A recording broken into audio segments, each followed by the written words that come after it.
IBomma piracy website నిర్వాహకుడు ఇమ్మంది రవికి ఊహించని స్థాయిలో జనం మద్దతు లభిస్తోంది. రవిని అరెస్టు చేసినందుకు పోలీసులను సినీ ప్రముఖులు అభినందిస్తుంటే ప్రజలు మాత్రం రవిని హీరోగా అభివర్ణిస్తున్నారు. తాజాగా రవి తరపున కోడికత్తి కేసు లాయర్ సలీం రంగంలోకి దిగారు. రవికి ప్రజల నుంచి హీరో తరహా మద్దతు లభిస్తోందని, చట్ట ప్రకారం అతడి హక్కుల కోసం పోరాడతానని సలీం తెలిపారు. ఈ కేసులో ఈజీగా బెయిల్ వస్తుందని ఆయన ఆశాభావం వ్యక్తం చేశారు.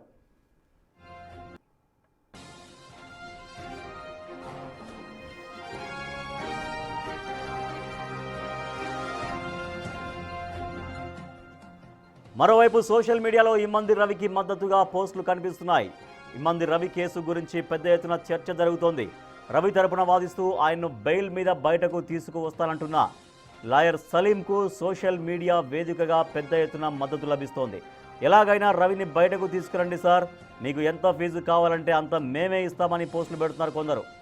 రవి బయటకు వస్తే మీకు ఘనంగా సన్మానం చేస్తామంటూ లాయర్ సలీంపై కామెంట్లు చేస్తున్నారు.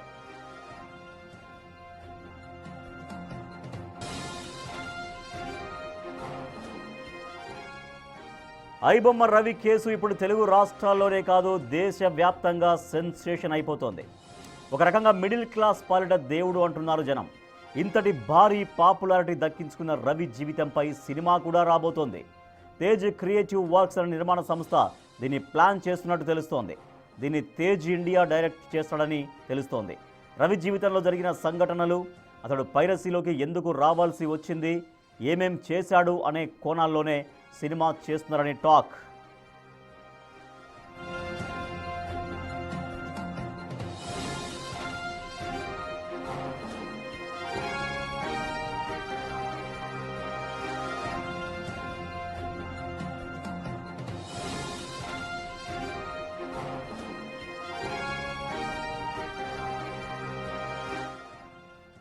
రైట్, ఐబొమ్మ రవి. ఇప్పుడు ఐబొమ్మ రవి అనే పేరు తెలుగు రాష్ట్రాల్లోనే కాదు, దేశమంతా మారుమవుతున్నటువంటి పరిస్థితి.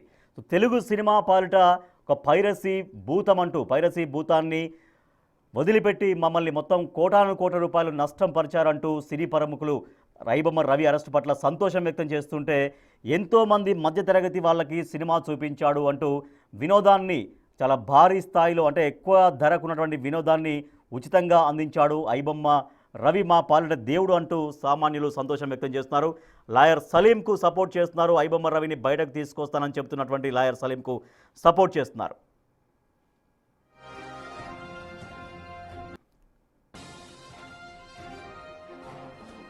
మా అసోసియేట్ ఇన్పుట్ ఎడిటర్ నగేష్ మనకు మరింత సమాచారం. సార్ నగేష్, మనం చూస్తున్నాం రవికి అనూహ్యంగా సపోర్ట్ లభిస్తుంది. సినీ ప్రముఖులేమో తన పట్ల తనను ఎన్కౌంటర్ చేయాలనే స్థాయిలో మాట్లాడుతుంటే, లేదు అది అతను సామాన్య వాళ్ళ దేవుడు అంటూ రవిని అభివర్ణిస్తున్నారు. రవిని బయటకు తీసుకొచ్చేటువంటి లాయర్కు సపోర్ట్గా పోస్టులు పెడుతున్నారు. సో ఇది జరుగుతున్నటువంటి వ్యవహారం అంతా ఎట్లా అనిపిస్తుంది, రవికి సంబంధించినటువంటి వ్యవహారం అంతా చూస్తుంటే? సోషల్ మీడియాలో విపరీతమైన మద్దతు పెరుగుతుంది. ఇమ్మంది రవి బెయిల్ కోసం తామే ఫీజులు చెల్లిస్తామంటూ సోషల్ మీడియాలో చాలామంది పోస్టులు పెడుతున్నారు. నటీనటులను కూడా పక్కన కూర్చుండబెట్టుకొని ప్రెస్ మీట్ నిర్వహించడం అని చెప్పి ఏంటని చెప్పి సిపి సజ్జనార్ని కూడా ప్రశ్నిస్తున్నారు. ఎందుకంటే చాలా సందర్భాల్లో, చాలా కేసులలో ఎవరైనా విక్టిమ్ని కూర్చుండబెట్టుకొని ప్రెస్ మీట్ నిర్వహించారా అన్నది కూడా క్వశ్చన్ చేస్తున్నారు. సో వీటన్నిటికి మాత్రం ఇప్పటికైతే సమాధానం లేదు. ఇమ్మంది రవి మంచి పని చేశాడు. మేము థియేటర్కి వెళ్తే వేళ్ళకి వేలు చెల్లించి సినిమాలు చూడాలి, అక్కడ పాప్కార్న్ కొనాలన్నా, కూల్ డ్రింక్ కొనాలన్నా, టికెట్ కొనాలన్నా, ఒక కుటుంబం వెళ్ళాలంటే కనీసం 4-5 వేల రూపాయల డబ్బులు పెట్టి సినిమా చూడాల్సిన పరిస్థితి. సినిమాలు ఇన్ని కోట్లు పెట్టి ఎవరు తీయమంటున్నారన్న క్వశ్చన్ కూడా సామాన్య ప్రజలు సోషల్ మీడియా వేదికగా డిమాండ్ చేస్తున్నారు. పోలీసుల్ని ప్రశ్నిస్తున్నారు, సినిమా నటులను కూడా ఇదే రకంగా ప్రశ్నిస్తున్నారు. ప్రస్తుతం బిగ్ టీవీతో ప్రముఖ నటుడు సివిఎల్ నరసింహారావు గారు, అలాగే అడ్వకేట్ కూడా, తను కూడా ఇమ్మంది రవిని అరెస్టుని ప్రశ్నించారు. నమస్తే అండి నరసింహారావు గారు.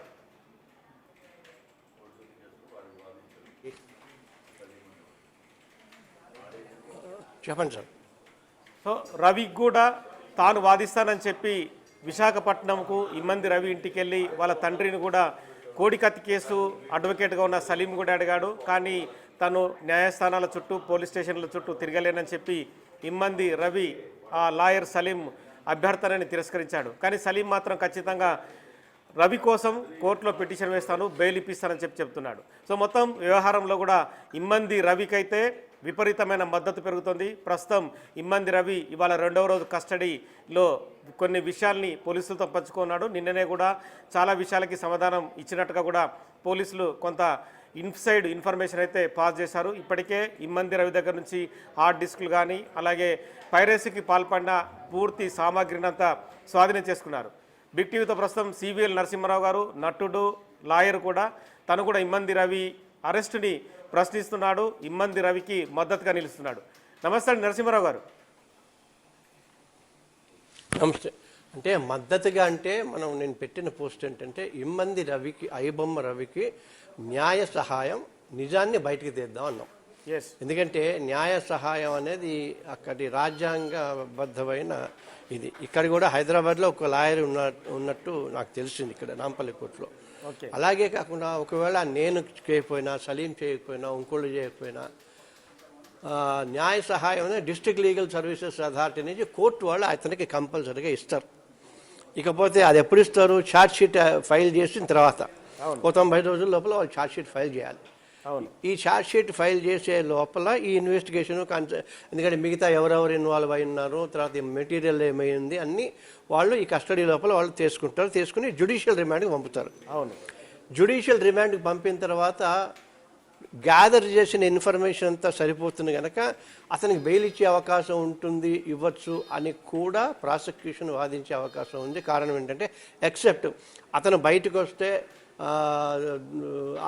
అతను సాక్షిని ఇన్ఫ్లుయెన్స్ చేస్తాడు, దేశం వదిలి పారిపోతాడు, కోర్టుకి రాడు అని ఈ 3 కండిషన్స్ని అతను ఫుల్ఫిల్ చేస్తే సరిపోతుంది. కాకపోతే ఇక్కడ ఇంకొక కొత్త రకమైన ట్విస్ట్ ఒకటి ఉంది. ఏంటంటే ప్రెస్ ముఖత. మీరు అంటే పోలీసులు అంటే ఎన్కౌంటర్ చేసేవాళ్ళు అని ఒక ముద్ర వేస్తున్నట్టుగా ఒక రాంగ్ మెసేజ్ ఇస్తూ చిల్లర కళ్యాణ్ అనుకుంటా చాంబర్ తరఫున ఒక లీడర్, పెద్ద లీడర్, సోకాల్డ్ లీడర్, అతను ఎన్కౌంటర్ చేసేయండి. అతని పూర్తి పేరు చిల్లర కళ్యాణ్. సో అతన్ని వేసేయండి, ఎన్కౌంటర్ చేసేయండి అని. అంటే ఎన్కౌంటర్ ఏం చెప్పటం, వాళ్ళు వేసేయటమేనా? అంటే ఏంటి? పోలీసులు సినిమా వాళ్ళలాగా ఎన్కౌంటర్లు చేసే వాళ్ళలాగా కనిపిస్తున్నారు అతనికి. అదొకటి. దానికంటే ఇంకొక పైకి వెళ్ళి మీరు చేయలేకపోతే చెప్పండి, సినిమా వాళ్ళని చేసేయండి అని అన్నారు. అంటే సినిమా వాళ్ళలో ఫైటర్లు, గీటర్లు, రౌడీ షీట్లు అందరూ ఉంటారు కదా. సో వాళ్ళకి కూడా ఒక ఉప్పందించారు. సో దాన్ని ఏమంటారు అంటే సూమోటో కింద కమిషనర్ గారు అతని మీద కేసు చేసి ప్రొవకేషన్ కింద. ఇప్పుడు అతన్ని రవిని ఇంతమంది అభిమానించేవాళ్ళు, ఇదంతా ఒక సమూహం గ్రూప్ అయ్యి సినిమా వాళ్ళ మీద తిరగబడితే అదంతా అవుతుంది. లా అండ్ ఆర్డర్ ప్రాబ్లం కాదా? సో అందుచేత ఇమీడియట్గా నాకేం అతని మీద కక్షం లేదు, నేను పొరపాటున అది అలాను నోరు జారాను, నా ఉద్దేశం అది కాదు, క్షమించండి అని అదే ప్రెస్ కాన్ఫరెన్స్ పెట్టి పోలీసులకి, సినిమా వాళ్ళకి, ప్రజలకి క్షమాపణ పెడితే దాన్ని అంతటితోటి వదిలేయచ్చు.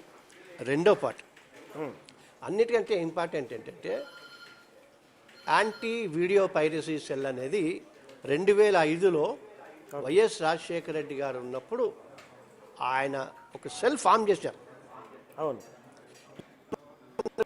మామూలు వాళ్ళు కాదు, సినిమా వాళ్ళు అన్ని రకాల వ్యవహారాలకి డ్రగ్గులు, ల్యాండ్లు, ఇంకోటి కాదు, అన్ని కేసులు ఆన్ రికార్డులే ఉన్నాయి. ఆయన వైఎస్ రాజశేఖర రెడ్డి గారు ఒక గవర్నమెంట్. మీరు ఇందాక ఒక పాయింట్ అన్నారు నరసింహారావు గారు, ఇప్పుడు చాలా మంది నిర్మాతలు, హీరోలు, ప్రముఖ హీరోలు, హీరోయిన్లు కూడా ఎక్సైజ్ కేసులో చాలా మంది డ్రగ్ తీసుకున్నట్టుగా ప్రూవ్ అయినరు, వాళ్ళందరూ అటెండ్ అయ్యారు, వాళ్ళందరిపైన ఛార్జ్ షీట్ నమోదైంది. మరి అదే ఎన్కౌంటర్ను వాళ్ళని ఎందుకు చేయకూడదని చెప్పి చాలా మంది ప్రశ్నిస్తున్నారు. ఇప్పుడు సి కళ్యాణ్ అడిగినట్టుగా కూడా. అదే నేను అనేది, ఇప్పుడు ఈ వేలు నీ వైపు చూపిస్తున్నా, ఆ వేలు నాకు వైపు చూపిస్తుంది కదా, వీళ్ళైనా శుద్ధపూసల్లాగా మాట్లాడుతా అంటే ఎట్లా? ఇప్పుడు అంతెందుకు ఇవాళ పొద్దున్నే చూసిన అన్నపూర్ణ స్టూడియోకి, రామనాయుడు స్టూడియోకి 18,000 ట్యాక్స్ కడుతున్నారు, నోటీసులు ఇచ్చారు. ట్యాక్స్ కట్టలేదు. అదే మీరు నేను కట్టకపోతే హైడ్రా వచ్చి ఉన్న రేకులు తీసేస్తారు కదా, తీసేస్తారు, తాళం వేస్తారు కూడా. ఇక్కడ ఒక రాంగ్ మెసేజ్ పెడుతున్నా, తాళం వేస్తాడు. అందుకే ఇది భస్మాసుర హస్తంలాగా. ఇంకొక విషయం చెప్తా. ఒక 25 ఏళ్ల క్రితం జిఎల్ నరసింహారావు అని ఒక ఆయన అడ్వకేటు సినీ ప్రేక్షక వినియోగదారుల సంఘం అని పెట్టాడు 25 ఏళ్ల క్రితం. పెట్టి ఈ టికెట్ల మీద, బుక్ షోల మీద, తినుబండారాల మీద ఢిల్లీ దాకా ఫైట్ చేశారు. మీరు ఆశ్చర్యపోతారు, హైదరాబాద్లో కన్జ్యూమర్ ఫోరంలో చేస్తే ఈ పీవీఆర్ కాంప్లెక్స్ వాళ్ళందరూ ఆ ఢిల్లీ నుంచి గంటకి 50 లక్షలు తీసుకుని అడ్వకేట్ తీసుకొచ్చి వాదించారు. అంటే ఎంత డబ్బు ఉంటుందో మీరు ఆలోచించండి. ఇవన్నిటినీ తీసుకుని ఇప్పుడు రవికి పెరిగే ఆదరణ ఉంది. ఎందుకంటే తర్వాత మల్టీప్లెక్స్ ఆదరణ ఉందండి. మల్టీప్లెక్స్లో సరే 10% పెంచుకున్నారు, అంతవరకు ఉంది. 10% మనము సినిమా చూసుకుని మిగతా 90% అంతా ఏది మన గేమింగ్ యాప్లు, హోటల్స్, రెస్టారెంట్లు అవన్నీ చేస్తే చిన్నపిల్లలందరూ వాళ్ళు అడుగుతారు కదా, అంటే వాళ్ళని ప్రొవోక్ చేస్తున్నారు, వాళ్ళని రెచ్చగొడుతున్నారు. ఇప్పుడు మీకు మనకి ఏదో చిన్న చిన్న జాతరలో పెడితే చిన్న చిన్న పిల్లలు ఉంటే బొమ్మలు, బోరలు తీసుకొచ్చి వాడి ముందు ఆడిస్తుంటారు, ఇట్లా ఇట్లా అని ఇవ్వమని వీడు ఏడుస్తుంటాడు, అట్లా చేస్తుంటారు. సో నేనేమంటానంటే, and another very very important thing, చిన్నపిల్లలతో పెడతారండి, 6 ఏళ్ళు 7 ఏళ్ళు ఏడాది వాళ్ళతోటి. తర్వాత కొంత 60-70 వాళ్ళు కూడా కొంత సినిమా చూద్దామని ఉద్దేశంతో పెడతారు.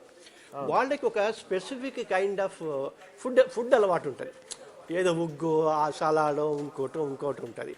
సో బయట ఉండేవన్నీ మసాలావి, ఏ నూనెలు వాడతారో తెలియదు. వాళ్ళ ఆరోగ్యం కాపాడుకోవటానికి నువ్వు తీసుకెళ్తావు. ఎందుకు నువ్వు చేయాలి అంటే దీన్ని డబ్బుతో లింక్ పెట్టేశావు.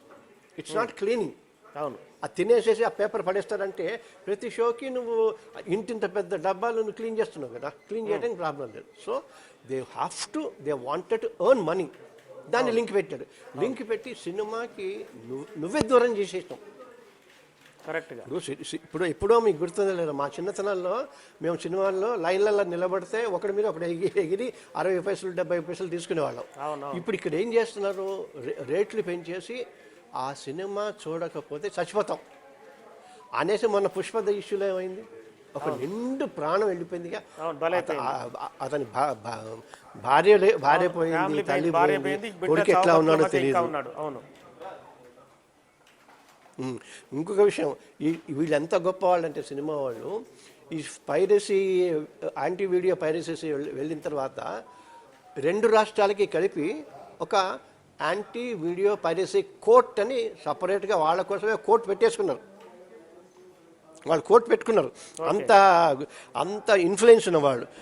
సో ఇప్పుడు ఈ కేసులో కూడా ఏంటంటే మనము ఎందుకు చెప్తానంటే భస్మాసుర హస్తలాగా వాళ్ళ చెయ్యి వాళ్ళ మీదనే పెట్టుకున్నారు. సో మీరు అన్నట్టుగా మేము ల్యాండ్లు ఇచ్చాం, అది చేసాం, ఇది అంటే కె రాఘవేంద్రరావు గారికి ల్యాండ్ ఇచ్చారు. ఎందుకు ఇచ్చారు, తెలంగాణ రాష్ట్రంలో సినిమాలకి ఇది కానీ.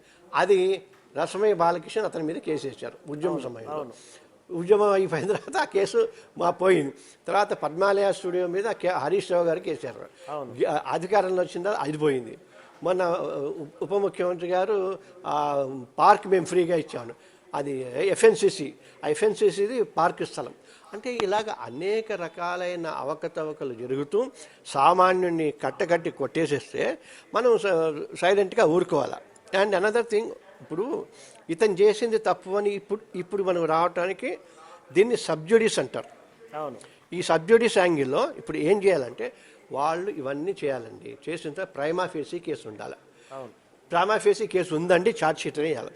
ఛార్జ్ షీట్ వేసిన తర్వాత అసలు ఎంతమంది కంప్లైంట్లు ఉండాలా, ఎవరెవరికి నష్టం జరిగింది, ఎంతమంది విక్టిమ్స్ ఉన్నారు, ఆ అన్ని టార్గెట్ ఇంత ఛార్జ్ షీట్ అవుతుంది.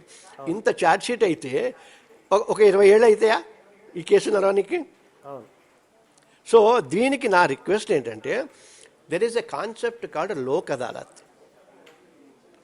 ఈ కాన్సెప్ట్లోనే కరెక్ట్గా నాకు మా రక్ష అనే ఆర్గనైజేషన్స్ ఇస్తే 4 సిట్టింగ్స్లలో ఇండస్ట్రీ నుంచి 10 మంది, క్రాస్ సెక్షన్ ఆఫ్ పీపుల్ నుంచి 10 మంది, పోలీసుల నుంచి 10 మంది, జ్యుడిషియర్ నుంచి 10 మంది, 40 మంది కూర్చుని అసలు ఏంట్రా బాబు ఏం సంగతి, ప్లీ బార్గెయినింగ్ అని ఉంటుంది.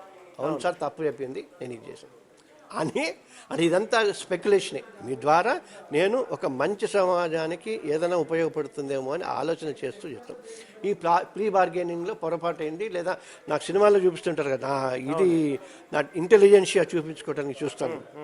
అప్పుడు ఈ సజ్జనార్ గారు డీజీపీ గారు చేసి ఠీకేరే నీకు రేపటి నుంచి మా ఆఫీస్లో ఉద్యోగం, ఓకే మంచి మంచి ఇది చేస్తాను అని చెప్పి మంచి ఉద్యోగం ఇచ్చి వాడి తెలివితేటల్ని ఈ క్రైమ్ విపరీతమైన క్రైమ్ అయిపోతున్నాయి కదా.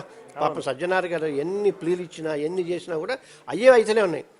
ఇటువంటి వాడిని పెట్టుకుని ఇతనికి ఒక టీం ఇచ్చేసి cyber crime free city if not state అని చేసడానికి అవకాశం ఉంది. అంతేగాని ఇప్పుడు సార్ కసబ్కిను బింద్రన్ వాళ్ళకి కూడా శిక్షలు పడ్డాయి. అది ఎప్పుడు పడతాయి ఏమిటి పడతాయని కూడా మనకు తెలియదు.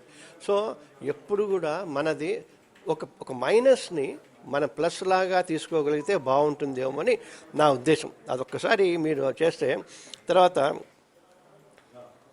ఇంకొకటి, ఈ సినిమా వాళ్ళు ఎంత భయంకరంగా దుర్మార్గంగా ఉన్నారంటే వేల మంది కార్మికుల పొట్ట కొట్టడానికి ఆ కార్మికుల నాయకులు అని చెప్పి ఎవరితో కూర్చున్నారు, వల్లభనేని అనిల్ కుమార్ అని ఆయన 30 కేసులు ఉన్నాయి, 60 రోజులు జైలుకి పోయిండు. ఇదేమో నక్సలైట్లతో చర్చలు ఇవన్నీ ఎదురెదురుగుండా కూర్చుని పాపం ఒకసారి చిరంజీవి గారు ఒకసారి మంత్రులు. ప్రాబ్లం ఏంటంటే బహుశా వాళ్ళకి ఆ ఇన్ఫర్మేషన్ రాకపోవచ్చు.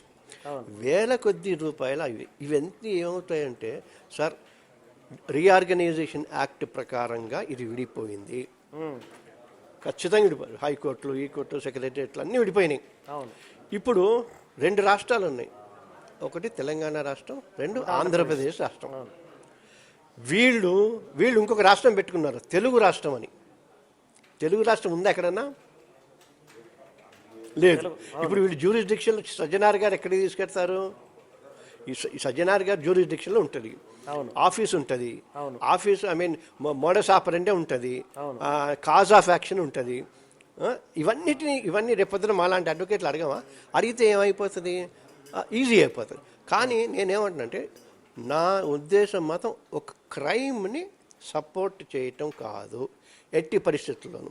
కానీ ఒక మోటివ్ అని ఉంటుంది. ఇప్పుడు ఇంత దీన్ని ఇప్పుడు ఆల్రెడీ 20 ఏళ్ల క్రితం యాంటీ వీడియో పరిస్థితి సెల్ ఉంది, దానికి అనుకూలంగానే యాంటీ అబ్సినిటీ సెల్లు అంటే సార్ అంత బూత్ ఉంది అది ఉంది అని అంటే ఆయన వైఎస్ రాజశేఖర రెడ్డి గారు కదిలిపోయి అయ్యో పెడదామండి యాంటీ అబ్సినిటీ సెల్ అని అన్నారు. పెట్టిన తర్వాత మరి దీనికి దాని అంటారు ఫోర్స్ ఎట్లా అంటే యాంటీ వీడియో పైరసీ సెల్కి కనెక్ట్ చేయండి అన్నారు. నేను ఆ కాగితాలు కూడా ఇస్తాను, అది కనెక్ట్ చేయండి అన్నాను. బట్ వీళ్ళు చేయాలి, యాంటీ వీడియో పైరసీ సెల్ వాళ్ళు చేసుకోవాలి, వాళ్ళంతా వాళ్ళు చేసుకున్నారు. ఇప్పుడు ఆ రోజు నుంచి 20 ఏళ్ల దాకా ఎంత దరిద్రమైన బూతు మనకి సినిమాల్లో కనిపిస్తుంది. ఆ బూతు వల్ల పిల్లలు పాడైపోయి ఎన్ని అత్యాచారాలు జరుగుతున్నాయి. వాళ్ళేమో అన్నీ శుద్ధపస్తులు ఉంటారు, ప్రపంచాన్ని నడిపించే వాళ్ళు ఉంటారు. ఇప్పుడు ఎట్లా ఉంటుందంటే సార్ అంటే సంబంధం లేదో తెలియదు, కానీ ఇవన్నీ ఐబొమ్మ లాంటి వాడికి పుష్ప హీరో ఇన్స్పిరేషన్ కావచ్చు. పోలీసులందరినీ బస్తాలు ఇచ్చి కొనేసేసి వాడు ఎవడు ఏ పోలీసు వాడు ఎలా ఒక్క సిన్సియర్ ఆఫీసర్ ఉంటే వాడు అందులో వాడిని ఉచ్చపోసి చేయించి అతన్ని ఆత్మహత్య చేసుకుని ఎలాగ చేశారు. మా వ్యవస్థను ఎందుకు నువ్వు తప్పుపడుతున్నావు అని ఏ పోలీసు వాళ్ళు వేళ. అండ్ పుష్ప లాంటి వాడికి కావాలనుకుంటారు కదా, ఈజీ మనీ కావాలనుకుంటారు కదా. And what is message you are giving it? Lucky Bhaskar లాంటి వాడు ఉంటాడు, బ్యాంకులు మోసం చేసేసి పారిపోరా అంటున్నాం. అవును. సో సిన్సియర్గా న్యాయంగా కష్టపడే వాడికి ఇప్పుడు అన్ని సినిమాలు అవేగా. అవును. ఇప్పుడు నేను న్యాయంగా వస్తే నాకేముంటుంది, నేను కూడా రౌడీ కావాలి అని నువ్వు నూరిపోస్తున్నావు. నీ మాటలు వినే వాళ్ళు అట్లా తయారైనారు. సార్ ఇంకోటి చిన్న క్వశ్చన్ సార్, ఇప్పుడు విదేశీ పౌరసత్వం ఉన్న రవి ఉంది కదా సార్, ఈ విదేశీ పౌరసత్వం రవికి ఉంది, ఇలాంటి కేసులో అరెస్ట్ చేయడానికి లీగల్గా ఆస్పెక్ట్ ఉందా సార్? ఉంది. అది ఇప్పుడు వెనవరి అసైలం ఉందా ఇంకోటి ఉందా అవన్నీ అన్నిటినీ పక్కన పెడితే అరెస్ట్ చేయకపోతే అక్కడి నుంచి ఆ విదేశీ పౌరసత్వం ఉన్న వాళ్ళని తీసుకొచ్చి వీళ్ళు ఆ దేశానికి పంపించేస్తారు. అట్లే ఉండదు, ఆ ట్రీటీలు గీటీలు అన్నీ ఉంటాయి. బట్ ఓన్లీ థింగ్ ఈజ్ ఇక్కడ ఏదైనా చేశాడు అనుకోండి, అవును, మళ్ళీ ఇక్కడ ఆపేస్తారు. అవును. ఇప్పుడు ఇమిగ్రేషన్లో కూడా ఆపుతారు. బట్ ఓన్లీ థింగ్ ఈజ్ అంటే too many too many technicalities ఉంటాయి. ఈ too many technicalities, too many సెక్షన్స్లో అసలు ఎక్కడికి పోతున్నాము? సమాజానికి ఉపయోగపడాల్సిన మనుషుల్ని మనం ఇంత దారుణంగా తయారు చేస్తున్నాడు. ఎందుకు అతను నా పిల్లోడు ఇదయ్యాడు, బాగైంది అరే మీ అందరికి బాగైందిరా అని ఎందుకు అంటున్నారు? అంటే జరిగిన ప్రతి ఇన్సిడెంట్లు వాళ్ళు పునశ్చరణ చేసుకుంటున్నారు. పుష్పలో అమ్మాయి 3,000 రూపాయలు ఒక ఫ్యామిలీ తీసుకుని వెళ్తే నీకు ఎందుకు రా, 100 రోజులు ఆడించండి మీరు. 100 రోజులు ఇంతకుముందు ఆడేవాళ్ళు కాదు. హాయిగా 10 రోజులు అయింది, అరే ఆ సినిమా బాగుంది అంటే అందరు కలిసిపోయేవాళ్ళం. ఈ సినిమా బాగుందంటే అందరు పోయి మాకు ఐమాక్స్లు ఎందుకు? అవును సార్. మాకు సినిమా 50 రోజులు 200 రోజులు ఆడితేనే కూడా రికార్డు ఉండేది. ఆ రికార్డు చెప్పుకునే వాళ్ళు కూడా చెప్పుకునేవాళ్ళు. అంటే ఎప్పుడైనా ఇప్పుడు లేదు సాటర్డే పోదాం, సండే పోదాం అని వాళ్ళ వీలు బట్టి వెళ్ళేవాళ్ళు. వీకెండ్స్ ఇప్పుడు వాళ్ళకి ఇప్పుడు వీళ్ళకి ఏం మిగిలినాయి? ఆఖరికి ఈ సినిమా వాళ్ళకి ఏం మిగిలినాయి? ఇప్పుడు పాప్కార్న్లు, సమోసాలు, కూల్ డ్రింకులు, పార్కింగ్లు అవే మిగిలినాయి. వ్యాపారం, సినిమా మిగిలినాయి. వ్యాపారమే మిగిలింది. సినిమాని వ్యాపారం 150-200 పెట్టారండి. ఆ 150-200 బాగుంది. చాలా మంచి సినిమా, అద్భుతమైన సినిమా. ప్రపంచ పట్టం మీద ఆస్కార్ వచ్చే త్రిబులార్ ఉంది, బాగుంది నాకు. బట్ ఆ ప్రాసెస్లో ఈ సినిమాని చంపేసుకుంటున్నారు. మీరు చంపుకుంటున్నారా? ఇప్పుడు ఎవరు రావాలని ఇప్పటికైనా కూడా మనకి ఏ సినిమా అయినా ఒక్కసారి ఆ పిచ్చి చూడండి. అమ్మాయినా మీరు ఏ కూల్ డ్రింక్ తాగమంటే ఆ కూల్ డ్రింక్ తాగుతున్నాం, ఏ బనీని వేసుకోమంటే ఆ బనీని వేసుకుంటాం, ఏ కారు కావాలంటే ఆ కారు కొనుక్కుంటాం, ఏ లిప్స్టిక్ వేసుకోమంటే అది ఇష్టం. మీరు భూమి మీద నడయాడే దేవతలు, డ్రీమ్ మర్చెంట్స్ అంటారు, కళల బేహార్లు అంటారు వీళ్ళని. మీరు మమ్మల్ని ఎంత గైడ్ చేయాలా? ఇప్పుడు చిరంజీవి గారు ఉన్నారు, బ్లడ్ క్యాంప్. వారి దేవుడు, ఆయన పేరు పెట్టుకుని బ్లడ్ క్యాంప్ అంటే రక్తాలు ఇచ్చేస్తున్నారు. ఎంత పనులు, చాలా మంచి పని. మహేష్ బాబు ఇది చేయటము, లారెన్స్ అది అంటే చాలా చేస్తున్నారు. లారెన్స్ అనే పిల్లాడు చేస్తున్నారు. ఇవన్నీ వాళ్ళకి అభిమానుల ద్వారా వచ్చిన డబ్బుతోటి మంచి చేస్తున్నారు. బట్ ఉట్టి డబ్బే కావాలి, ఇంకా కావాలి అనటం మూలంగా సమాజాన్ని నాశనం చేస్తారు. వాళ్ళు కుండెడు పాలల్లో ఒక చుక్క విషయం చేసిన ప్రాబ్లమే కదా. అంతే కదా సార్, అందరు చచ్చిపోతారు కదా. వాళ్ళు ఏం చేస్తారు? వాళ్ళు ఏం చేస్తున్నారు? కుండెడు విషం చేసి అందులో మేము ఇంత పని చేస్తున్నామని చెప్పి ఒక గ్లాసుడు పాలు పోస్తున్నారు. ఆ పాలు కూడా విషం అయిపోతున్నాయి. అంటే వాళ్ళు చేసే పనికి ఆ వ్యాలిడిటీ ఉండట్లా. So my request is settle the issue how it is possible.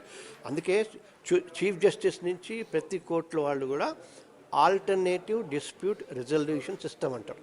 అంటే దాన్ని ప్రత్యామ్నాయ పరిష్కార వేదిక అంటారు. ఇప్పుడు వీళ్ళు ఎప్పుడు కావాలా? ఛార్జ్ షీట్ ఎప్పుడు వేస్తారు చెప్పమనండి.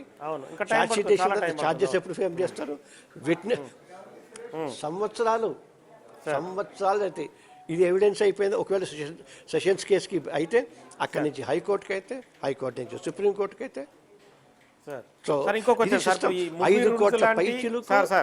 మూవీ రూల్స్ లాంటి సైట్లు ఇంకా ఉన్నాయి, వాటిని కంట్రోల్ ఎందుకు చేయలేకపోతున్నారు? ఒకటి, పైరసీ కంట్రోల్కు ఏం చేయాల్సిన అవసరం ఉంది సార్?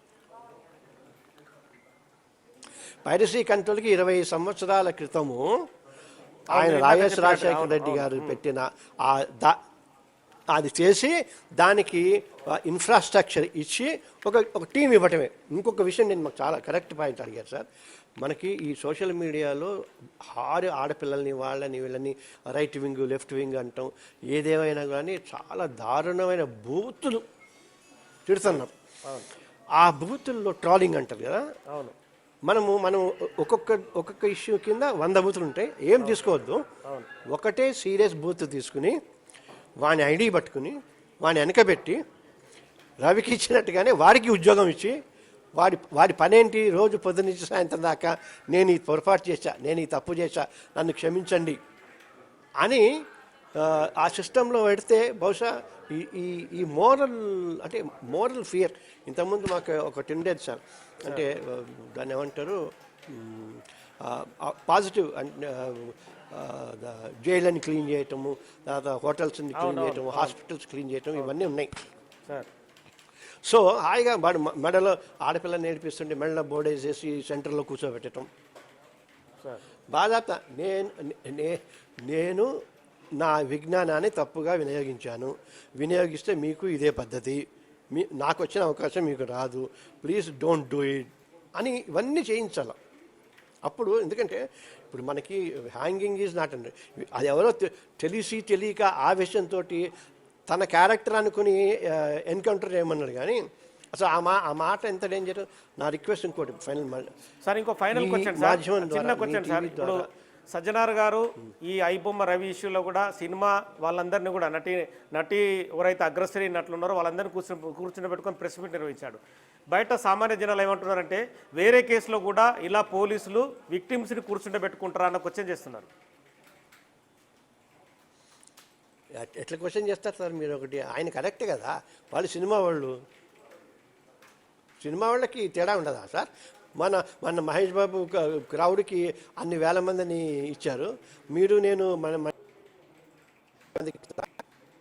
వాళ్ళు గొప్పోళ్ళు సార్. నేను చెప్పేది అదే, సినిమా వాళ్ళు చాలా చాలా గొప్పోళ్ళు. అందుకే నేను మీ మాధ్యమం ద్వారా నేను చెప్పేది ఏంటంటే వాళ్ళు చట్టాలకి అతీతులు, రాజ్యాంగానికి అతీతులు, మామూలుగా కాన్సెప్ట్లకి అన్నిటికీ అతీతులు, వాళ్ళకి ఏవి వర్తించవు. ఇప్పుడు ఇమీడియట్గా రిక్వెస్ట్ ఏంటంటే సజ్జనార్ గారు ఇమీడియట్గా ఇంత ప్రొవోక్ చేసిన ఎన్కౌంటర్ చేయటం అంటే ఏంటి? పోలీసు వ్యవస్థని బదనాం చేయటం. అవును సార్. అంటే మీరు చేసే ఎన్కౌంటర్లన్నీ ఫేక్ ఎన్కౌంటర్లని ప్రూవ్ చేసాడు సార్, ప్రూవ్ చేసేసాడు ఎవరు? కళ్యాణ్. అట్లాగే సినిమా వాళ్ళు కోపం వచ్చినప్పుడు చంపేస్తే అతనికి ఒక 4 అంచెల రక్షణ ఇవ్వాలని నా request sir. Thank you sir, signing off, keep watching Big TV.